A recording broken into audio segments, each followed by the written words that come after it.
누구든 좋다. 이 요리를 완성하는 사람에게 보너스와 함께 내 모든 것을 걸겠어.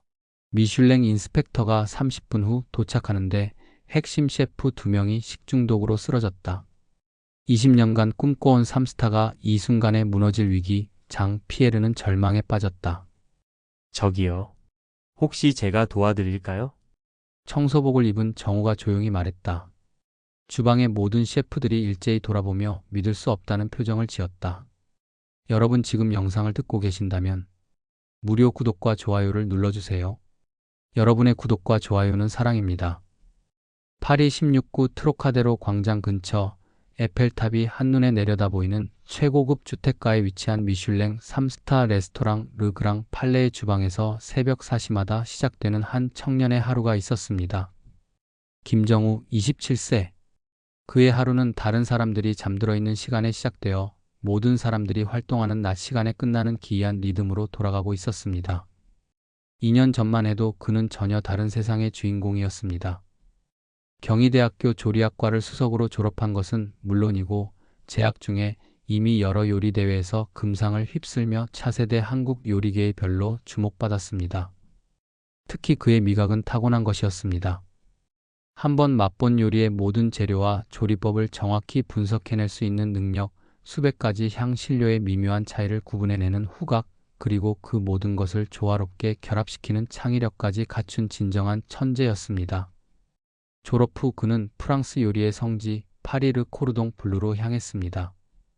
세계에서 가장 권위 있는 요리학교에서 1년 반 동안 프랑스 요리의 정수를 배웠습니다. 모든 수업에서 최우등을 기록했고 교수들은 그를 10년에 한 번 나올까 말까 한 천재라고 극찬했습니다. 특히 소스 제조 기법에서는 교수조차 혀를 내두를 정도였습니다. 복잡한 홀랜다이즈 소스부터 섬세한 베아르네즈 소스까지 그의 손에서 만들어지는 소스들은 마치 마법과 같았습니다. 언어 감각도 뛰어났던 정우는 불과 6개월 만에 프랑스어를 유창하게 구사할 수 있게 되었습니다. 이는 단순히 언어를 배운 것이 아니라 프랑스 요리 문화의 깊은 철학까지 이해했다는 의미였습니다. 프랑스 현지 요리사들과 자연스럽게 소통하며 전통 레시피의 비밀을 하나씩 익혀나갔고 때로는 자신만의 창의적인 해석을 더해 기존 요리를 한 단계 업그레이드 시키기도 했습니다. 파리에서 보낸 1년 반은 정말 꿈같은 시간이었습니다. 매일 아침 몽마르트 언덕의 작은 아파트에서 일어나 메트로를 타고 학교로 향하는 길, 센강변을 걸으며 새로운 레시피를 구상하던 저녁 시간들, 주말마다 프랑스 각 지방을 돌아다니며 지역 특색 요리를 배우던 여행들. 모든 순간이 그에게는 꿈을 향해 한 걸음씩 나아가는 소중한 시간이었습니다. 특히 부르고뉴 지방을 방문했을 때의 기억이 생생했습니다. 3대째 이어져 내려오는 작은 가족 레스토랑에서 할머니 셰프에게 배운 전통 코크 500 레시피는 그의 요리 철학을 완전히 바꿔놓았습니다. 요리는 기술이 아니라 마음이라는 할머니의 말씀이 지금도 그의 가슴 깊이 새겨져 있었습니다. 졸업을 앞두고 정우에게는 선택의 기회들이 쏟아졌습니다. 파리 최고급 레스토랑들에서 러브콜이 왔고 심지어 미슐랭 이스타 레스토랑에서는 바로 수셰프 자리를 제안하기도 했습니다. 미슐랭 가이드에서도 그를 주목해야 할 차세대 셰프로 선정했고 프랑스 요리계의 여러 권위자들이 그의 안나를 밝게 점쳤습니다. 모든 것이 완벽해 보였습니다. 정우는 몇 년 후 자신만의 레스토랑을 열어 미슐랭 스타를 획득하는 꿈을 그리고 있었습니다. 한국의 섬세한 발효 기법과 프랑스의 정통 소스 기술을 결합한 혁신적인 퓨전 요리로 세계 미식계에 새로운 바람을 일으키고 싶었습니다.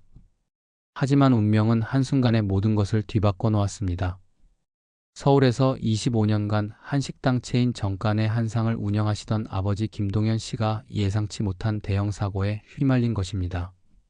평소 까다롭기로 유명했던 아버지의 식당에서 집단 식중독 사고가 발생했습니다. 원인은 납품업체에 오염된 재료였지만 책임은 고스란히 사업주인 아버지에게 돌아왔습니다. 무려 10명이 넘는 피해자들이 집단 소송을 제기했고 언론에서는 연일 불량 한식당이라는 자극적인 제목으로 보도했습니다. 하루아침에 25년간 쌓아온 신뢰와 명성이 무너졌습니다. 단골 고객들이 등을 돌렸고 매출은 90% 이상 급감했습니다. 결국 아버지는 모든 점포를 정리하고 개인 파산 신청을 할 수밖에 없었습니다. 설상가상으로 정우의 프랑스 유학비와 생활비를 위해 개인 보증을 서주셨던 친척들까지 연쇄적으로 피해를 입게 되었습니다. 큰아버지는 자신의 집을 담보로 대출을 받아 정우를 도와주셨는데 아버지의 파산으로 인해 그 돈까지 날아갔습니다. 외삼촌 역시 자신의 사업 자금을 빌려주셨다가 동반몰락하게 되었습니다. 가족들의 희생으로 이루어진 꿈이었기에 그 무게는 더욱 무거웠습니다. 정우는 파리의 작은 아파트에서 한국으로부터 온 전화를 받으며 온몸이 떨렸습니다. 정우야, 미안하다. 이제 너를 더 이상 도와줄 수가 없다.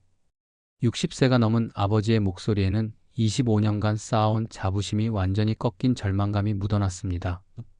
전화를 끊은 후 정우는 몇 시간 동안 멍하니 앉아 있었습니다. 창밖으로 보이는 에펠탑의 야경이 더 이상 희망의 상징이 아닌 손에 닿지 않는 꿈처럼 느껴졌습니다. 하지만 정우는 포기할 수 없었습니다. 여기서 한국으로 돌아간다면 가족들의 희생이 모두 물거품이 되는 것이었습니다.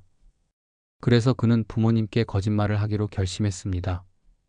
파리의 유명 레스토랑에서 정식 셰프로 일하게 되어서 당분간 걱정 없다고, 오히려 월급이 좋아서 가족들을 도울 수 있을 것 같다고 말했습니다. 사실은 정반대였습니다. 모든 유명 레스토랑의 오퍼들을 거절하고 생계를 위해 전혀 다른 일을 시작해야 했습니다. 낮에는 13구 차이나타운의 작은 비스트로에서 설거지와 청소를, 밤에는 파리 최고급 레스토랑가인 샹젤리제와 생토노레 거리의 고급 레스토랑들에서 심야 청소를 했습니다. 새벽 4시부터 오후 2시까지는 비스트로에서 일하고 잠깐 쪽잠을 잔 후 저녁 10시부터 새벽 3시까지는 청소 일을 했습니다. 하루에 겨우 3-4시간의 수면 시간으로 버텨야 하는 고된 일상이었습니다. 번 돈의 80% 이상을 한국으로 송금하며 부모님께는 여전히 셰프 월급에서 남는 돈이라고 거짓말을 계속했습니다. 가장 힘든 것은 매일 밤 청소를 하며 지나가는 고급 레스토랑의 주방에서 들려오는 요리 소리와 향이었습니다.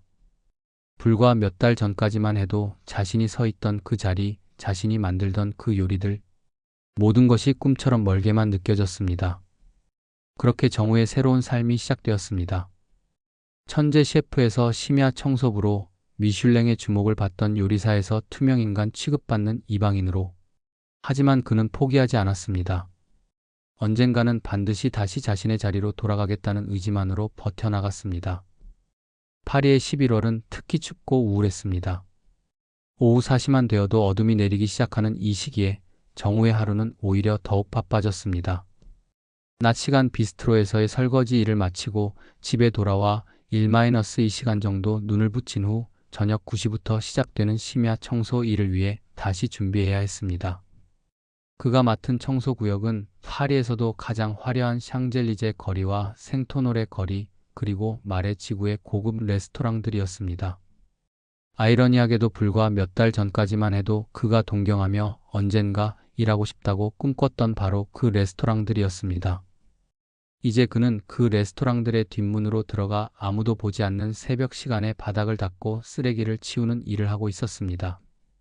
특히 힘든 곳은 미슐랭 3스타 레스토랑 르그랑 팔레였습니다. 트로카데로 광장 바로 옆에 위치한 이 레스토랑은 파리에서도 가장 고급스럽고 권위 있는 곳 중 하나였습니다. 정우는 매주 화요일과 금요일 이곳의 심야 청소를 담당했습니다.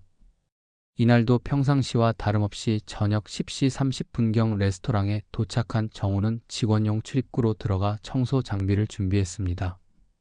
파란색 작업복을 입고 고무장갑을 끼고 무거운 청소 카트를 끌고 1층 다이닝룸부터 청소를 시작했습니다.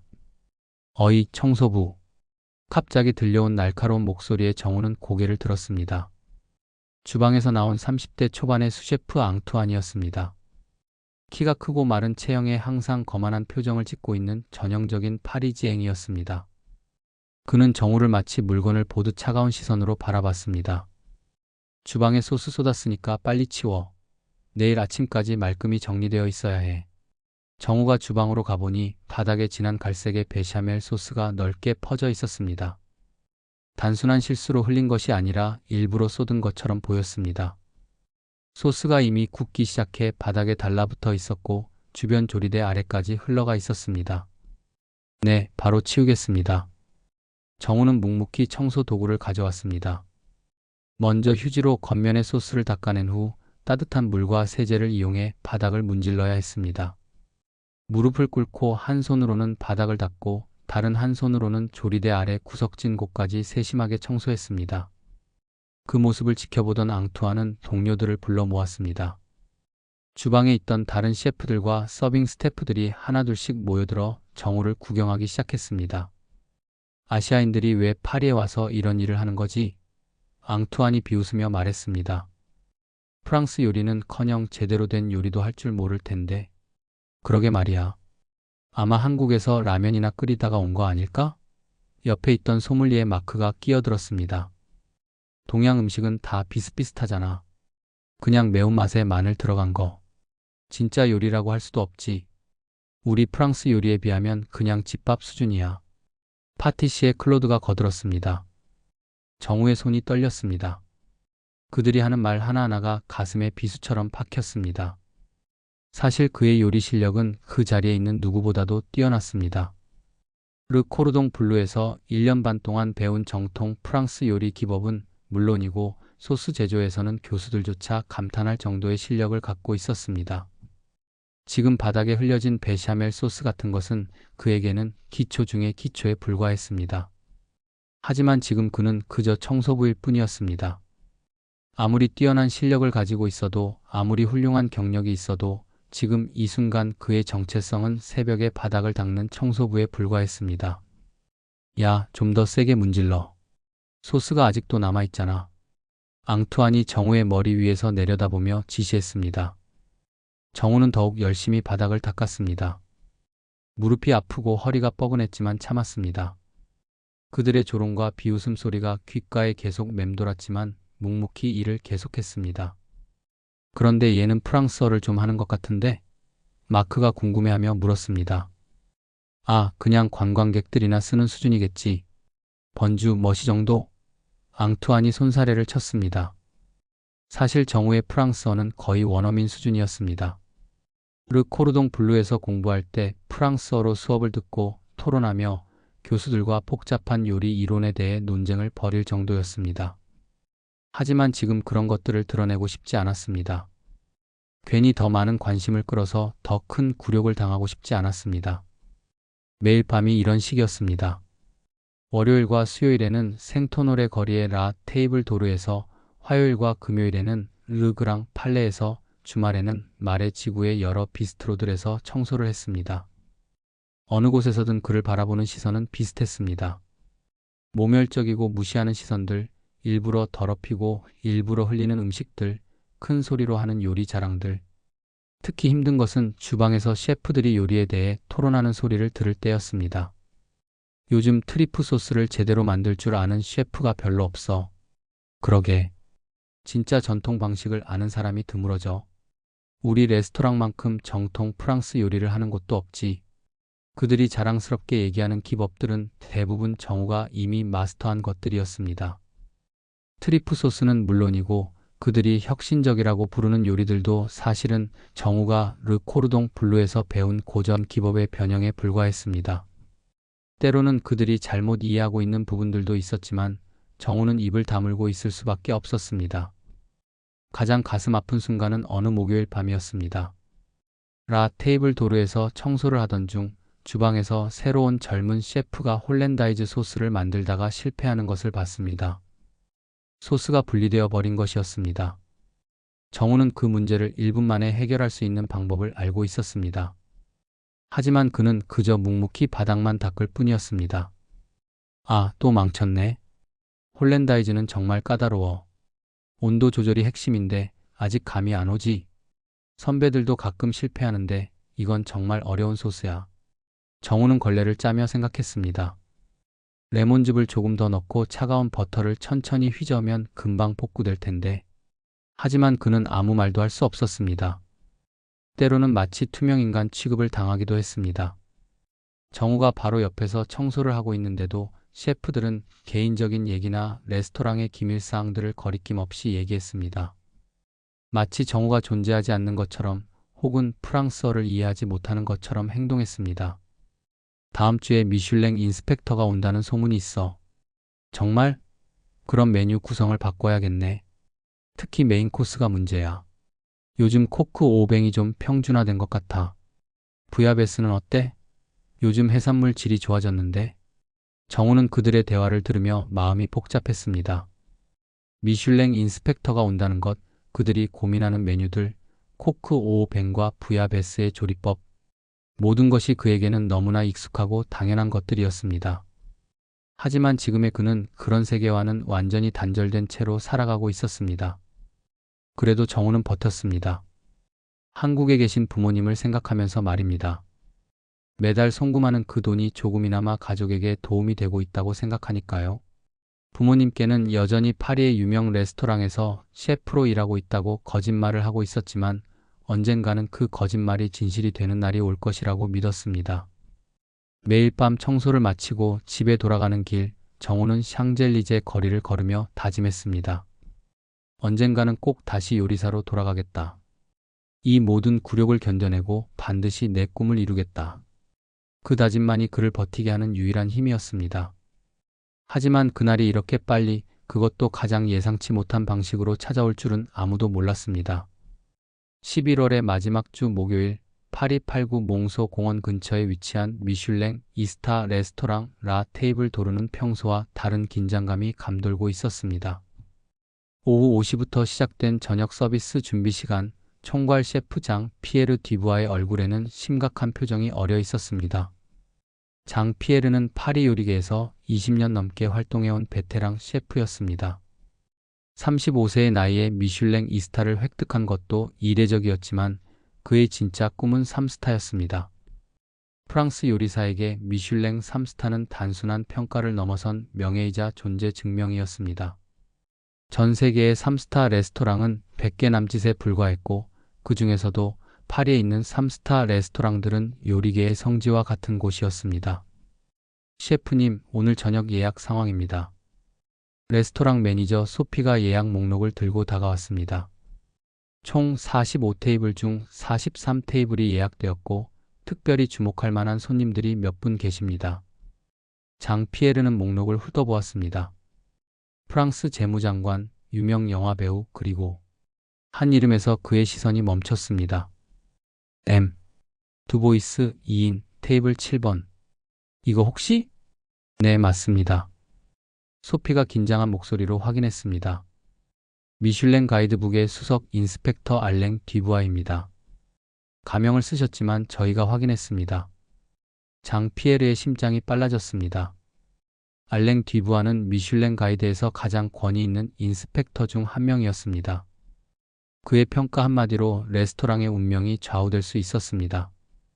특히 이스타에서 3스타로의 승격은 그의 최종 승인이 필요했습니다. 언제 오신다고 하셨나? 7시 30분 예약입니다. 약 2시간 후네요. 장 피에르는 깊은 숨을 쉬었습니다. 오늘이 바로 그날이었습니다. 몇 달 전부터 소문으로 돌았던 3스타 승격 심사 그 마지막 평가가 오늘 이루어질 예정이었습니다. 이미 2차례의 비공식 방문을 통해 예비 평가를 받았고 오늘이 최종 결정을 위한 마지막 기회였습니다. 주방팀 전체 브리핑 소집, 장 피에르가 큰 소리로 지시했습니다. 주방의 모든 셰프들이 모였습니다. 수셰프 앙투안을 비롯해 소스 셰프, 그릴 셰프, 파티시에까지 총 8명의 핵심 인력들이 장 피에르 앞에 일렬로 섰습니다. 여러분, 오늘이 우리에게 가장 중요한 날입니다. 장 피에르의 목소리에는 간절함이 묻어났습니다. 미슐랭 수석 인스펙터가 7시 30분에 도착합니다. 모든 것이 완벽해야 합니다. 단 하나의 실수도 용납되지 않습니다. 셰프들의 표정이 일순간 경직되었습니다. 그들 모두에게도 3스타는 꿈이었습니다. 3스타 레스토랑에서 일한다는 것은 요리사로서 최고의 영예였고 경력에도 큰 도움이 되었습니다. 메뉴는 어떻게 구성하실 건가요? 수셰프 앙투안이 물었습니다. 클래식하게 갑시다. 코크 오뱅을 메인으로 전체는 부야베스, 디저트는 크렘 브릴레로 준비하겠습니다. 장 피에르가 결정했습니다. 이 세 가지는 우리의 시그니처 메뉴이고 가장 완벽하게 만들 수 있는 요리들입니다. 코크 오뱅은 부르고뉴 지방의 전통 요리로 닭을 적포도주로 끓인 프랑스 대표 요리 중 하나였습니다. 하지만 단순해 보이는 이 요리는 실제로는 매우 까다로웠습니다. 와인의 선택부터 시작해서 향 신료의 조합, 조리 시간과 온도, 소스의 농도까지 모든 것이 완벽한 균형을 이뤄야 했습니다. 부야베스는 프로방스 지방의 대표적인 해산물 스튜였습니다. 다양한 생선과 해산물을 사프란과 함께 끓여 만드는 이 요리 역시 재료의 신선도와 조리 타이밍이 생명이었습니다. 특히 사프란의 양과 넣는 시점이 맛을 좌우했습니다. 재료 상태는 어떻습니까? 장 피에르가 소스 셰프에게 물었습니다. 모든 재료가 최상급으로 준비되어 있습니다. 부르고뉴 와인은 2018년 빈티지로 준비했고 해산물은 오늘 아침 브루타뉴에서 직송된 것들입니다. 좋습니다. 그럼 5시 45분부터 준비 시작하겠습니다. 모든 것이 계획대로 진행되는 듯 했습니다. 셰프들은 각자의 포지션에서 최선을 다해 준비했고 장 피에르는 모든 세부 사항을 점검했습니다. 와인의 온도, 식기의 상태, 서빙 타이밍까지 완벽했습니다. 그런데 저녁 6시 30분 예상치 못한 일이 벌어졌습니다. 셰프님, 큰일 났습니다. 앙투안이 창백한 얼굴로 달려왔습니다. 뭔 일이야? 소스 셰프 피에르와 그릴 셰프 마르크가 갑자기 쓰러졌어요. 장 피에르는 급히 휴게실로 달려갔습니다. 두 명의 핵심 셰프가 바닥에 주저앉아 있었고 얼굴이 새파랗게 질려 있었습니다. 무슨 일이야? 점심에 먹은 굴이 상한 것 같습니다. 피에르가 신음하며 말했습니다. 갑자기 배가 아프고 어지러워서 병원에 가야겠어요. 마르크도 괴로운 표정으로 말했습니다. 장 피에르의 얼굴이 하얗게 변했습니다. 피에르는 소스 전문가였고 마르크는 메인 요리를 담당하는 핵심 인력이었습니다. 특히 코크 오뱅의 복잡한 소스 작업과 부야베스의 해산물 조리는 이 두 사람 없이는 불가능했습니다. 다른 셰프들로 대체할 수 있나? 장 피에르가 절망적으로 물었습니다. 코크 오뱅의 소스는 쉽지 않을 것 같습니다. 앙투안이 망설이며 답했습니다. 피에르만큼 정교하게 만들 수 있는 사람이 부야베스도 마찬가지입니다. 사프란 타이밍과 해산물 익힘 정도를 마르크만큼 잘 아는 사람이 없어요. 시계를 보니 7시 10분이었습니다. 불과 20분 후면 미슐랭 인스펙터가 도착할 예정이었습니다. 다른 레스토랑에서 셰프를 급하게 빌려오기에는 시간이 너무 부족했고 설령 온다고 해도 라 테이블 도르의 레시피와 스타일을 모르는 상태에서는 미슐랭 수준의 요리를 만들어낼 수 없었습니다. 예약을 취소하거나 연기할 수는 없나요? 소피가 제안했습니다. 절대 안 됩니다. 장 피에르가 단호하게 거절했습니다. 미슐랭 인스펙터의 예약을 임의로 취소하면 그것 자체로 큰 감점 요인이 됩니다. 최악의 경우 현재 이스타마저 박탈당할 수 있어요. 절망적인 상황이었습니다. 평생의 꿈이었던 3스타가 이런 예상치 못한 사고로 물거품이 되려 하고 있었습니다. 장 피에르는 주방을 걸어다니며 머리를 쥐어뜯었습니다. 제길, 이럴 수가 있나? 시간은 무정하게 흘러갔습니다. 7시 20분, 7시 25분. 인스펙터의 도착까지 이제 5분밖에 남지 않았습니다. 바로 그때였습니다. 레스토랑 뒷문으로 정우가 청소 도구를 들고 들어왔습니다. 평소보다 10분 정도 일찍 온 것이었습니다. 오늘은 왜 이렇게 분위기가 이상하지? 복도를 지나가던 정우는 주방에서 들려오는 절망적인 목소리들을 들었습니다. 평소와는 전혀 다른 긴장감이 레스토랑 전체를 감싸고 있었습니다. 아무나 좋으니까 코크 오뱅이라도 제대로 만들 수 있는 사람 없나? 장 피에르의 절규가 복도까지 들려왔습니다. 미슐랭 인스펙터가 5분 후에 도착하는데 이대로는 정우의 발걸음이 멈췄습니다. 미슐랭 인스펙터? 코크 오뱅? 그의 머릿속에 르 코르동 블루에서 배운 모든 지식들이 순식간에 스쳐 지나갔습니다. 부르고뉴의 할머니 셰프에게서 배운 전통 레시피, 완벽한 소스를 만들기 위한 비밀들, 2년간 갈고 닦은 모든 기술들. 이 순간 정우는 선택의 기로에 서 있었습니다. 그냥 지나가서 조용히 청소나 하면서 또 한 번의 굴욕적인 밤을 보낼 것인가, 아니면 용기를 내어 자신의 진짜 실력을 보여줄 것인가? 절박함이 두려움을 이겼습니다. 2년간 참아온 모든 굴욕과 좌절이 한순간에 용기로 바뀌었습니다. 정우는 주방으로 향했습니다. 정우는 주방 입구에서 잠시 망설였습니다. 손에는 여전히 청소용 걸레가 들려 있었고 파란색 작업복 차림이었습니다. 지난 2년간 매일 밤 당했던 모욕과 무시가 머릿속을 스쳐 지나갔습니다. 하지만 주방에서 들려오는 절망적인 목소리들을 들으며 그는 더 이상 망설일 수 없었습니다. 깊은 숨을 한번 쉬고 정우는 주방문을 열었습니다. 저기요. 혹시 제가 도와드릴까요? 순간 주방 안의 모든 소음이 멈췄습니다. 장 피에르와 모든 셰프들 그리고 서빙 스태프들까지 일제히 정우를 바라봤습니다. 시간이 정지한 것 같은 고요함이 흘렀습니다. 수셰프 앙투안이 가장 먼저 반응했습니다. 그는 정우를 보자마자 비웃음을 터뜨렸습니다. 뭐라고? 앙투안의 목소리에는 믿을 수 없다는 어조가 가득했습니다. 지금 청소부가 요리를 한다고 하는 거야? 다른 셰프들도 하나둘씩 웃음을 터뜨리기 시작했습니다. 소믈리에 마크가 끼어들었습니다. 아, 정말 웃기네. 우리가 몇 시간째 해결하지 못하고 있는 문제를 청소부가 해결한다고? 코크 500 정도야 누가 못 만들어. 그릴 셰프 대리가 어깨를 으쓱했습니다. 하지만 미슐랭 인스펙터를 위한 수준은 전혀 다른 얘기지. 이건 장난이 아니야. 파티시에 클로드도 고개를 저었습니다. 지금 이런 농담할 시간이나 있나? 인스펙터가 곧 도착한다고. 하지만 장 피에르는 달랐습니다. 그의 눈에는 절박함이 가득했습니다. 20년간 쌓아온 명성과 평생의 꿈이었던 3스타가 이 순간에 달려 있었습니다. 지푸라기라도 잡고 싶은 심정이었습니다. 장 피에르는 정우를 자세히 바라봤습니다. 비록 청소복을 입고 있지만 정우의 눈빛에서 뭔가 다른 것을 감지했습니다. 단순한 절망이나 무모함이 아닌 확신에 찬 무언가가 있었습니다. 잠깐 장 피에르가 손을 들어 다른 셰프들을 제지했습니다. 정말 요리할 줄 아는 거야? 정우는 떨리는 목소리지만 확신에 차서 대답했습니다. 네, 르 코르동 블루에서 1년 반 동안 공부했어요. 주방의 분위기가 순간 바뀌었습니다. 르 코르동 블루는 세계에서 가장 권위 있는 요리 학교 중 하나였습니다. 그곳에서 1년 반을 공부했다는 것은 결코 무시할 수 없는 경력이었습니다. 르 코르동 블루?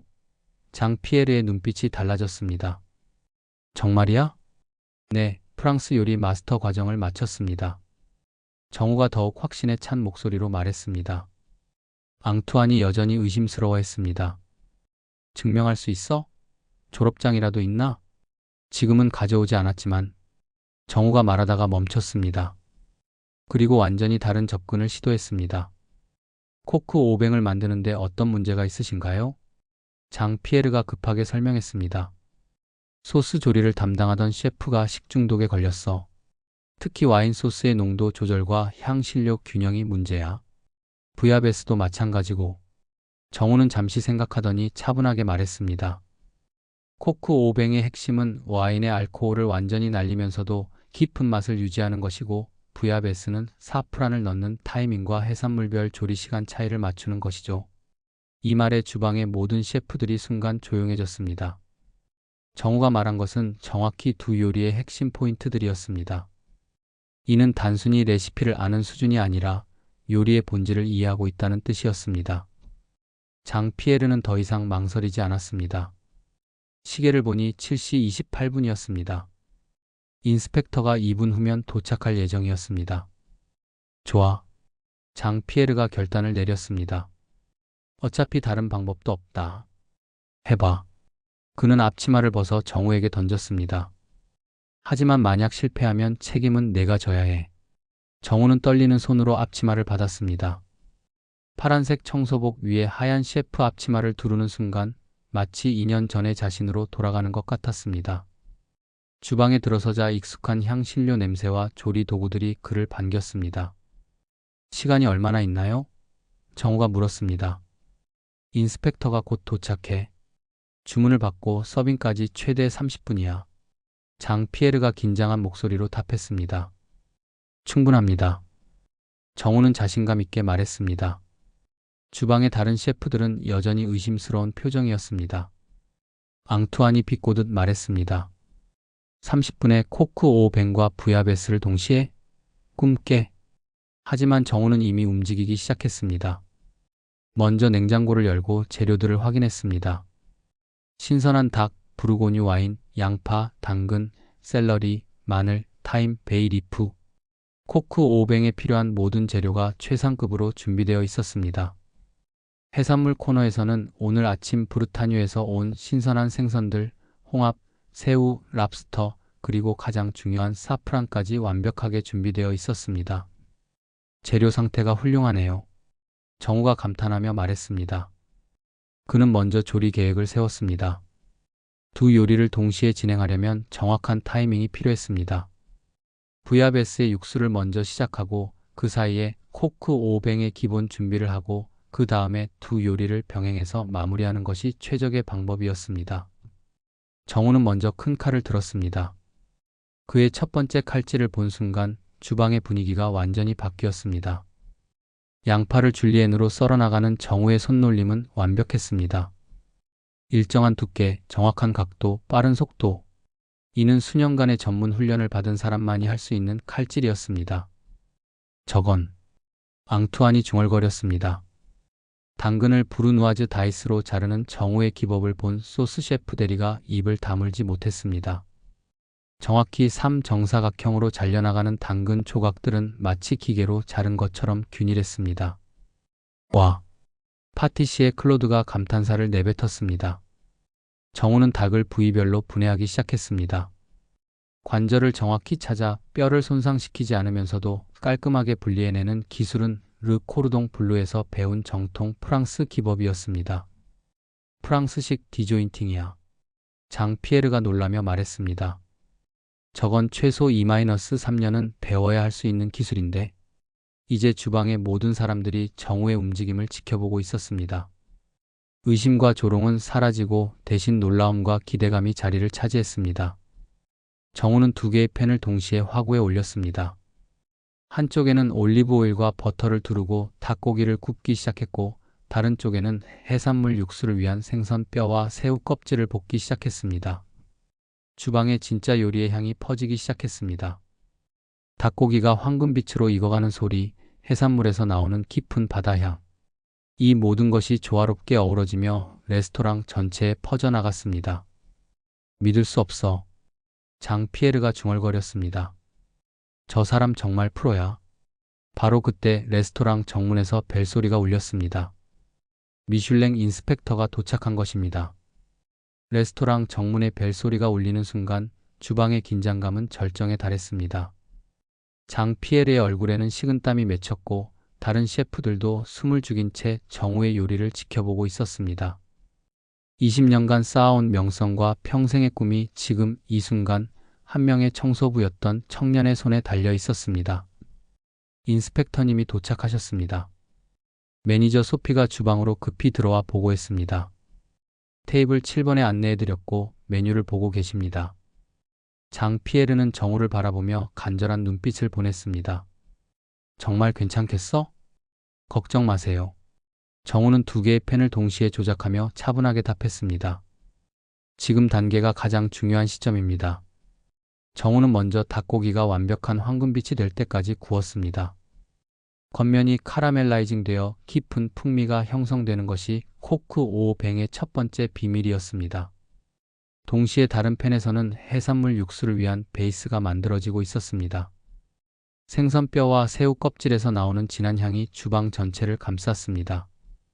이제 플람베를 할 거예요. 정우가 부르고뉴 와인병을 들며 말했습니다. 주방의 모든 사람들이 숨을 죽였습니다. 플람베는 가장 위험하면서도 가장 중요한 과정이었습니다. 와인을 팬에 붓고 불을 붙여 알코올을 태워내는 기법인데 타이밍과 양 조절이 완벽해야 했습니다. 정우는 팬을 살짝 기울이며 부르고뉴 와인을 부었습니다. 순간 파란 불꽃이 팬에서 춤을 추며 솟아올랐습니다. 알코올이 타면서 나오는 특유의 향이 주방에 퍼졌고 불꽃은 정확히 10초 후에 자연스럽게 꺼졌습니다. 완벽해. 앙투안이 무의식적으로 중얼거렸습니다. 플람베의 타이밍이 정확했습니다. 너무 짧으면 알코올이 남고 너무 길면 와인의 풍미까지 날아가 버립니다. 이제 정우는 본격적인 조리에 들어갔습니다. 첫 번째 팬에는 토마토 페이스트를 조금 넣어 색깔과 깊은 맛을 더했습니다. 그리고 르 코르동 블루에서 배운 비밀 기법을 사용했습니다. 일반적인 레시피에는 없는 아주 소량의 다크 초콜릿을 넣어 소스에 복합적인 풍미를 더하는 것이었습니다. 저건 뭐야?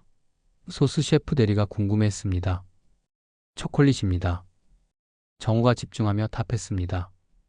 아주 조금만 넣으면 소스의 깊이가 완전히 달라져요. 장 피에르의 눈이 커졌습니다. 이는 고전적인 프랑스 요리에서 종종 사용되는 고급 기법이었지만 대부분의 셰프들이 모르는 비밀이었습니다. 오직 진짜 마스터급 셰프들만이 아는 테크닉이었습니다. 동시에 두 번째 팬에서는 부야베스 육수가 진행되고 있었습니다. 정우는 화이트 와인을 넣고 토마토를 으깨어 넣었습니다. 그리고 가장 중요한 순간이 왔습니다. 사프란을 넣는 타이밍이었습니다. 사프란은 지금 넣으면 안 됩니다. 정우가 사프란 병을 들고 말했습니다. 정확히 15분 더 끓인 후에 넣어야 해요.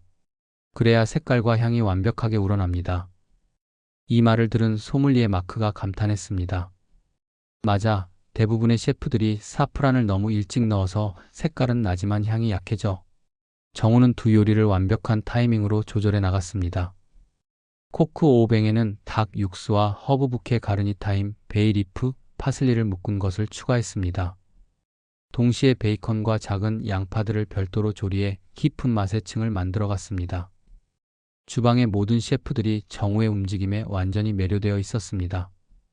두 개의 복잡한 요리를 동시에 진행하면서도 전혀 당황하지 않고 모든 타이밍을 완벽하게 맞춰가고 있었습니다. 저 사람 진짜 누구야? 클로드가 다른 셰프에게 속삭였습니다. 아무리 봐도 일반 청소부가 아니야. 그릴 셰프 대리가 답했습니다. 15분이 지났을 때 정우는 정확히 사프란을 부야베스에 넣었습니다. 순간 팬 안의 육수가 아름다운 황금빛으로 변했습니다. 사프란 특유의 고급스러운 향이 주방에 퍼졌습니다. 향이 완벽하다. 장 피에르가 감탄했습니다. 이제 마지막 단계였습니다. 정우는 신선한 생선과 해산물을 부야베스에 넣기 시작했습니다. 하지만 이것도 순서가 있었습니다. 조리 시간이 오래 걸리는 것부터 먼저 넣고 금방 익는 것은 나중에 넣어야 했습니다. 먼저 농어와 도미를 넣고 정우가 설명하며 요리했습니다. 3분 후에 새우를, 마지막에 홍합을 넣을 거예요. 이런 세심한 타이밍 조절은 수년간의 경험과 정확한 지식이 있어야만 가능한 것이었습니다. 해산물은 1-2분만 잘못 조리해도 질겨지거나 비린내가 날 수 있었습니다. 동시에 코크 오뱅도 마무리 단계에 들어갔습니다. 정우는 소스의 농도를 확인하며 천천히 차가운 버터를 조금씩 넣어 윤기나게 마무리했습니다. 이는 만티 오 비유아랄이라고 불리는 고급 프랑스 기법으로 소스의 실크 같은 부드러움과 광택을 더하는 비밀이었습니다. 버터를 넣는 방식이 앙투안이 놀라며 말을 멈췄습니다. 정우는 버터를 너무 빨리 넣지도 너무 늦게 넣지도 않으면서 완벽한 온도에서 유화시키고 있었습니다. 25분이 지났을 때 정우는 두 요리를 동시에 완성했습니다. 코크 오뱅은 깊은 와인 색깔의 소스가 윤기나며 닭고기를 감쌌고 베이컨과 작은 양파들이 완벽하게 조화를 이루고 있었습니다. 부야베스는 황금빛 사프란 색깔로 온갖 해산물이 아름답게 배치되어 있었고 향만으로도 바다의 신선함이 느껴졌습니다. 이제 플레이팅 단계였습니다. 정우는 미적 감각까지 뛰어났습니다. 흰 접시 위에 코크 오뱅을 우아하게 배치하고 소스를 접시 가장자리까지 완벽하게 발랐습니다. 그 위에 신선한 파슬리를 잘게 다져 뿌려 색감을 더했습니다. 부야베스는 깊은 그릇에 담아 해산물들이 서로 겹치지 않도록 아름답게 배열했습니다. 그리고 마지막에 엑스트라 버진 올리브 오일을 아주 살짝 뿌려 광택을 더했습니다. 완성입니다. 정우가 두 접시를 장 피에르 앞에 놓았습니다. 장 피에르는 믿을 수 없다는 표정으로 요리를 바라봤습니다. 시각적으로도 완벽했지만 향만으로도 이미 미슐랭 3스타급의 요리라는 것을 알 수 있었습니다.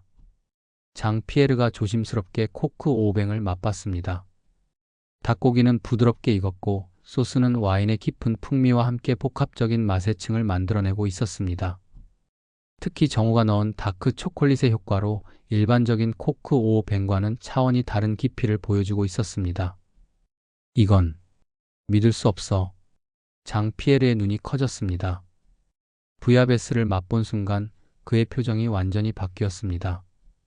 사프란의 향과 해산물의 신선함이 완벽하게 조화를 이루고 있었고 육수의 깊이는 수년간 끓인 것 같은 농축된 맛을 보여주고 있었습니다. 이건 내가 만든 부야베스보다 더 완벽해. 장피에르가 솔직하게 인정했습니다. 주방의 모든 셰프들이 정우를 경외의 눈빛으로 바라봤습니다. 30분 전까지만 해도 조롱하고 무시했던 청소부가 이제는 그들 모두가 존경하는 마스터 셰프가 되어 있었습니다. 바로 서빙하세요. 장피에르가 웨이터들에게 지시했습니다. 30분 후 미슐랭 인스펙터는 빈 접시를 놓고 만족스러운 미소를 지었습니다.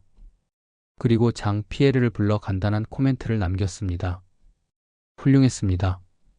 특히 소스의 깊이와 해산물 조리가 인상적이었어요. 이런 수준의 요리라면 인스펙터는 말을 멈추고 의미심장한 미소를 지었습니다. 그날 밤 라 테이블 도르는 미슐랭 3스타 승격이 확실시되었습니다. 그리고 그 모든 것이 한 명의 청소부 덕분이었습니다. 미슐랭 인스펙터가 레스토랑을 떠난 후 라 테이블 도르의 주방은 축제 분위기였습니다. 하지만 모든 관심은 한 사람에게 집중되어 있었습니다. 30분 전까지만 해도 청소부였던 김정우에게 말입니다. 장피에르는 정우를 자신의 개인 사무실로 불렀습니다. 사무실 벽에는 그동안 받은 수많은 요리 상장들과 미슐랭 가이드가 걸려 있었고 창 밖으로는 파리의 아름다운 야경이 펼쳐져 있었습니다. 먼저 앉아. 장피에르가 최고급 와인 한 병을 열며 말했습니다. 샤또 마르고 2015년산이야. 오늘 같은 날을 위해 아껴두었던 와인이지. 정우는 여전히 믿기지 않는다는 표정으로 의자에 앉았습니다. 불과 1시간 전까지만 해도 그는 바닥을 닦고 있었는데 지금은 파리 최고급 레스토랑의 총괄 셰프와 함께 와인을 마시고 있었습니다. 당신이 누구죠? 정말로? 장피에르가 와인을 따르며 물었습니다. 정우는 깊은 숨을 쉬고 자신의 이야기를 털어놨습니다. 경희대 조리학과 수석 졸업, 르 코르동 블루에서의 1년 반, 그리고 가족의 파산으로 인해 꿈을 포기하고 청소부로 일하게 된 현재 상황까지 모든 것을 솔직하게 말했습니다. 장피에르는 정우의 이야기를 들으며 점점 더 놀라는 표정을 지었습니다. 믿을 수 없군요. 당신 같은 천재가 2년 동안 청소부로 일하고 있었다니. 사실 저도 오늘 이런 일이 일어날 줄은 몰랐어요. 정우가 솔직하게 말했습니다. 그냥 도와드리고 싶었을 뿐이에요. 도와준다고? 장피에르가 웃었습니다. 당신은 우리를 구해준 거야. 아니, 내 인생을 바꿔놓았어. 20년간 꿈꿔온 3스타가 당신 덕분에 현실이 되었어요. 장피에르는 즉시 구체적인 제안을 꺼냈습니다. 우리 레스토랑에 수셰프로 와주세요. 연봉은 12만 유로에서 시작하고 성과에 따라 보너스까지 드리겠습니다. 그리고 1년 후에는 동업자로서의 지분도 고려해보죠. 12만 유로는 우리 돈으로 약 1억 6천만 원에 해당하는 거액이었습니다. 더욱이 미슐랭 3스타 레스토랑의 수셰프라는 지위는 요리계에서 최고의 명예 중 하나였습니다. 하지만 정우에게는 다른 꿈이 있었습니다. 2년간의 굴욕과 좌절 속에서 키워온 더 큰 꿈이 있었습니다. 정말 감사한 제안입니다.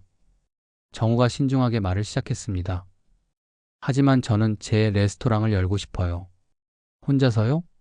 장피에르가 놀라며 물었습니다.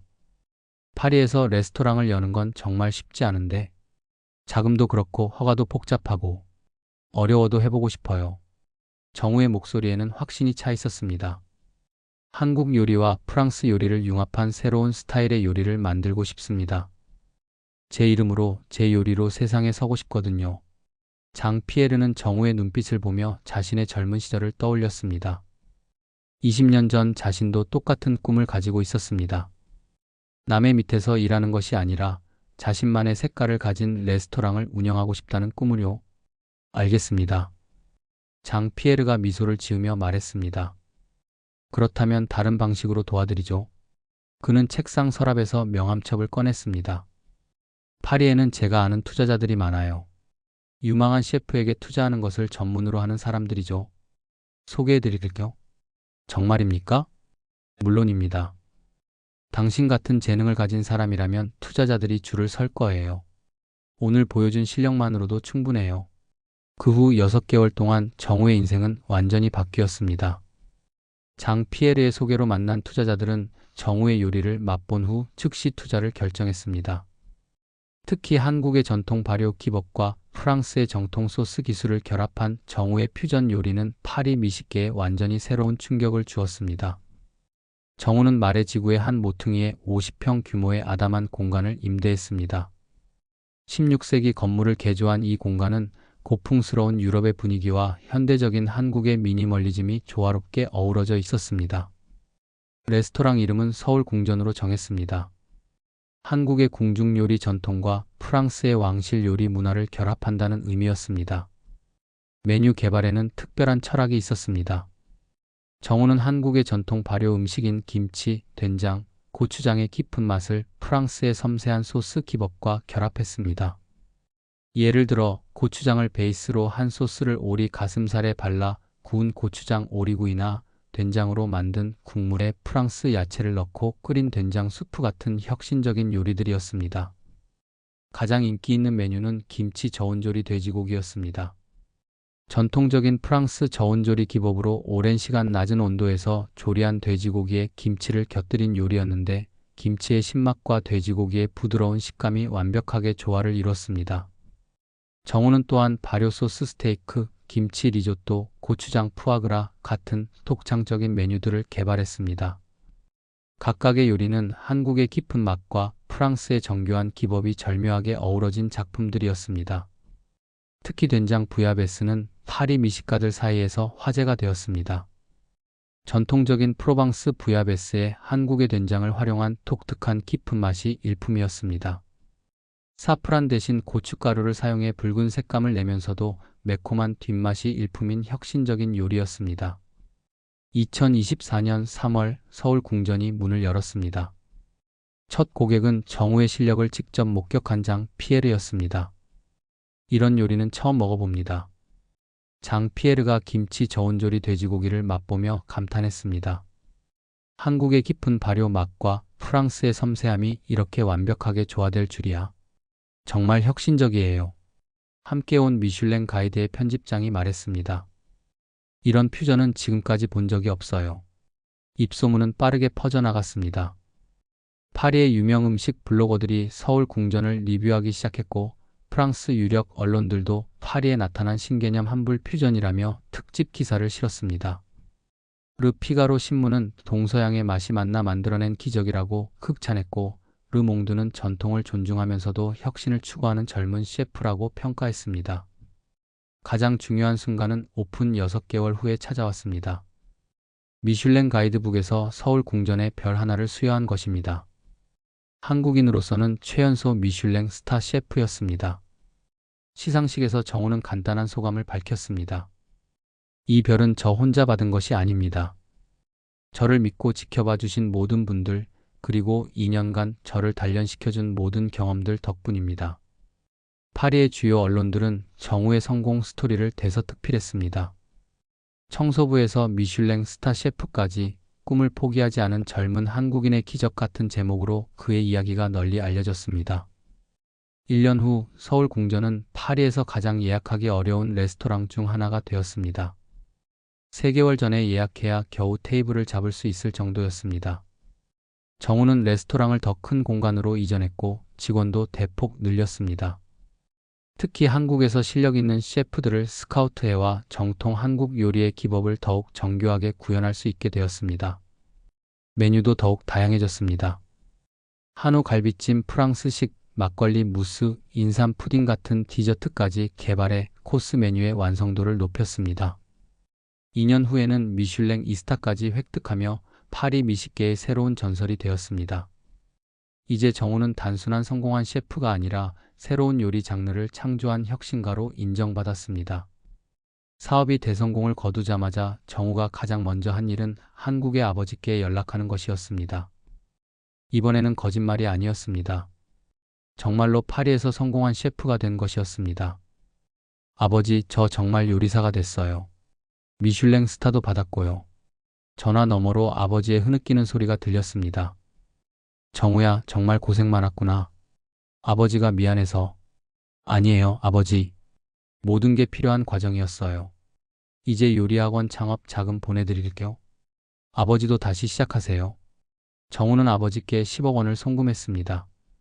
그리고 한국에서 서울 궁전 분점을 여는 계획도 세웠습니다. 어느 날 장 피에르로부터 전화가 걸려왔습니다. 정우, 우리 레스토랑에서 특별 메뉴 협업을 하고 싶습니다. 한불 퓨전 코스 메뉴로 함께 작업해보면 어떨까요? 하지만 정우의 매니저는 정중하지만 사무적으로 대답했습니다. 죄송합니다만 셰프님의 스케줄이 현재 4개월까지 꽉 차 있습니다. 장 피에르 셰프님을 대기 명단에 올려드릴까요? 정우는 레스토랑 창문을 통해 말의 지구의 아름다운 석양을 바라보며 미소를 지었습니다. 2년 전 같은 시간에 그는 청소 도구를 들고 이 거리를 걸어 다녔습니다. 이제는 장 피에르가 그의 시간을 기다려야 할 차례였습니다.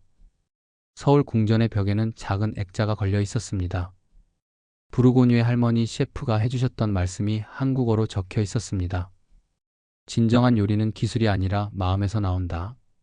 매일 밤 청소하며 당했던 모욕들, 무시당했던 2년의 시간들이 오히려 그를 더 강하게 만들었습니다. 그 모든 경험이 있었기에 지금의 성공이 더욱 의미 있었습니다. 정우는 더 이상 누구의 그림자가 아니었습니다. 자신의 이름으로, 자신의 요리로 당당하게 세상의 선 미슐랭 스타 셰프가 된 것입니다. 그리고 그의 이야기는 파리 미식계에 영원히 남을 전설이 되었습니다. 어느 젊은 한국인 셰프가 청소부에서 시작해서 미슐랭 스타를 획득하기까지의 놀라운 역전 스토리. 그것은 꿈을 포기하지 않는 사람에게는 언제든 기회가 찾아온다는 것을 보여주는 감동적인 이야기였습니다. 여러분, 오늘 이야기 어떠셨나요? 여러분의 생각을 댓글에 달아주세요. 그리고 오늘의 감사한 일이 있다면 같이 적어주세요. 더 많은 이야기를 위하여 구독과 좋아요 꼭 부탁드립니다. 여러분의 구독과 좋아요는 저에게 큰 힘이 됩니다.